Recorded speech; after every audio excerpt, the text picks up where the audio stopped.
Hey, how's it going, everybody? This is Matt here from Creature Breeder, and I wanted to do a video for you guys today explaining how we euthanize our rats. We use a CO2 process with a chamber. We just put a little bit of CO2 gas in there, gets rid of the oxygen inside there, makes them go to sleep, and it makes them nice and peaceful. I don't like doing it any other way than that. Like, I don't like just putting them in the freezer. Some people just knock them out. This is the preferred way that we like to do it. So what I did is I bought a gasket box from Walmart, and it's basically, it has handles all the way around that clamp it down, and there's a nice gasket inside of here. I think that's a styrofoam gasket. It works very well though, and you put the rats inside of there. I like using paper towel. I don't like having bedding on my rats because the bedding just, it looks gross, and then when the customers are trying to thaw the rats or feeding, they just, I don't know, they don't prefer it. And I prefer my rats to look as good as they can, and I package them up at the end so that way it's easy to take them out and they're not all full of soil, poops, pee, and the litter. It just doesn't make sense why you can't do this process right here. But I use paper towel and I line the whole bottom, and if you get the ones that are like the half sheets, it makes it way easier. And I put a lot in there just because like they pee a lot and they poop a good amount, and that is one of the nastiest parts, just playing with dead rats that have poop all over them. And if you do this right here, it does a good job at grabbing all the poop, all the pee right away, and customers seem to be a little bit happier. I myself, if I have to thaw some rats, would be a little bit happier. So yeah, I line it like that, and then I'll put one side on there. I have quick connects right here, and you can get these at any hardware store. They use them for pneumatic tools, so like air tools and stuff like that. And on one end you have a nipple, on the other end you have the female end that clips on, and it makes a nice tight seal. And on the inside you just get the reverse side and you screw it together with a rubber gasket in between there. If you go to the hardware store, you could figure it out. If you guys want me to do a more in-depth video of each part, I can do that. Or if you just want to hit me up in the comments below, I will do my best to put the links to like Home Depot or Lowe's or Ace Hardware. Whatever you guys have in your area, you guys should be able to easily find these parts. For the CO2 bottle, if you go into like a welding supply store, they can help you with this hose. That's exactly what I did. I went in there and they made this hose for me. So if you show them that you have a CO2 bottle, if you get a big CO2 bottle like this, they can give you the fitting that screws onto there, and then they can make another fitting to go onto a quick connect. And don't let them sell you the quick connects from the welding store. It's not needed. You're not going to have it under pressure all the time. And it's going to cost you like 4 times the amount at the welding store as it will just to get a nice quick connect for a pneumatic tool from like a hardware store. So I hooked that up. I got about a 6-foot hose. I don't even need that.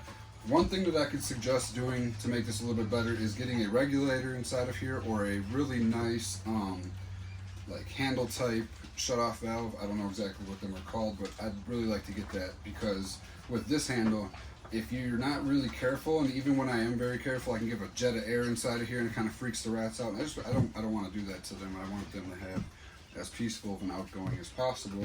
So them are the type of things I like to do. The CO2 bottle, I'm lucky enough to be in the Denver area. If you are in a state that has medical marijuana growing right now, try to find a grow shop, and they usually sell the bottles, or you can find a bottle that you could trade in. And in this place, it's $7.99 to just trade the bottle. And I go in there, drop the bottle off, they give me a new bottle instantly, and I get to go home with a bottle full of CO2.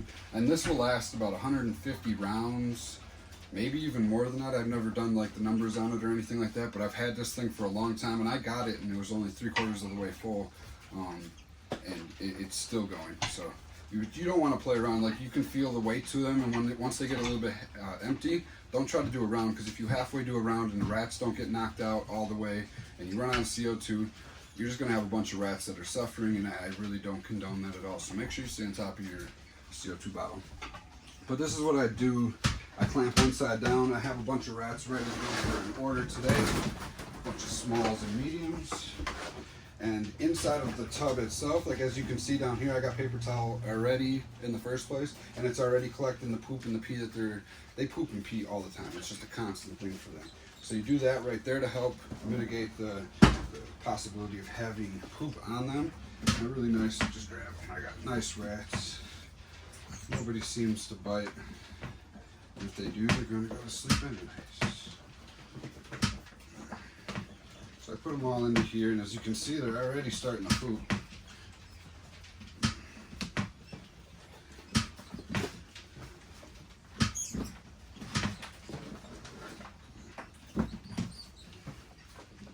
Make sure you don't close them into the bin. I know some people don't care, and some people say that this is a little bit overboard. They're just rodents, but we don't treat our rodents like that. We don't treat any animals like that here. Everything gets respected until it gets put down, and it gets the best possible life it can in our care, at least. So I clip all of them down like that, and it gives a nice tight seal. When I turn this on, you're going to see it's going to raise up a little bit, and I like to push it down. And what that does is get the oxygen to push out and let the CO2 fill in the space. I'll do it like once or twice on a slow trickle. Hopefully it doesn't blast inside there like I was talking about. But yeah, I do that, and then once I do that like 2 or 3 times, I'll turn the bottle off, leave everything connected, and it only takes about 2 or 3 minutes for them to fully be done, and I can check them to make sure that nothing's moving, and then I can package them up inside of the freezer bags that I use. I highly recommend freezer bags, and if you're not going to use them within a month or so, I would double freezer bag them or food saver them. That is even a better option because it gets all the oxygen out of there. So let's put these down. Sorry if this is a little graphic, guys. This is part of the process. You see how it kind of blasts the air in there a little bit too much and it pushed the paper towel. I want to try to avoid that. So I push it down once, twice, and 3 times. And then, as you can see, they're already starting to lay down. Not something fun to watch. I hate this part right here. Not that I'm a softie or anything like that, but all animals get the best care that they can here. I don't want to say anything else like that. So most of them are laying down. I'll turn off the gas now. Make sure you have fresh air, you guys. I'm going to open the door just as a safety precaution. Not that I put that much out in here, but you definitely don't want to put yourself in a predicament where you yourself can't breathe either. So, and it keeps a nice firmness to it, like it holds in the CO2 very well. If you take off the quick connect right away, the way I have it, I don't have like a shut off type of quick connect on the nipple part, so all the gas will just come out. So you want to leave this connected for a good 2 minutes or 3 minutes. So yeah, after that, just to explain it, I'm not gonna wait the full 3 minutes and then bag them up, but I use the freezer bags and then I place them head in, and then I wrap the tail around. I place the next one in and I wrap the tail around. I do that so that way once the customer or myself have to go in there and grab a rodent out, it slides out real nice and easy and all the tails aren't intertwined and it's not just a big mess in there where all the legs are put together and stuff like that. Some places just don't care. We try to line all of ours up so that way even when you buy our packages, you can sit there and count each one to make sure you're getting the exact numbers. I'm human, I make mistakes sometimes, and I have made mistakes and I've corrected them. So just like my customers, to know what they're getting and know that everything is good. Yeah, so I'm going to give these another 2 or 3 minutes and then I'll bag them up.